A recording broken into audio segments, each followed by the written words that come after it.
10 વર્ષ સુધી આ પિક્ચર થિયેટરમાં ચાલશે. મેં તો આ ત્રીજા દિવસમાં બીજી વખત મૂવી જોયું. બહુ માઇન્ડ બ્લોઈંગ છે. એવું લાગે કે રિયલમાં ભગવાન ઊભા છે.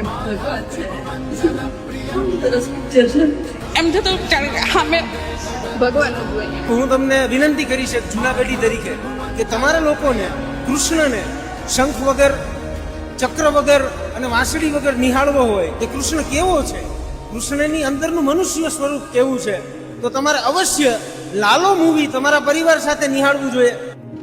ચક્રમ જગત ચક્રમ યુગ ચક્રમ ચ કેશવ આત્મયોગન ભગવાન પરિવર્તય તેનિશમ. મારી ઘરવાળી 7 વર્ષે મૂવી જોવા લઈને આવ્યો છે. અને જો સાર્થક મૂવી જોવા ગઈ આખા ઇન્ટરવ્યુ પછી રડો છું. આખા ઇન્ટરવ્યુ પછી રડો છું.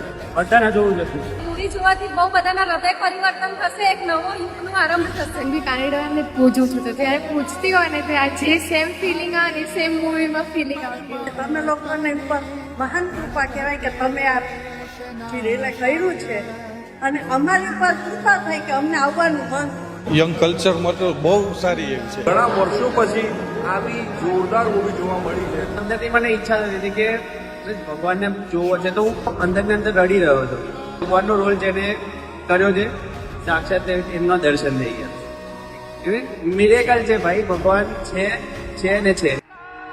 કૃષ્ણ કૃષ્ણ કૃષ્ણ કૃષ્ણ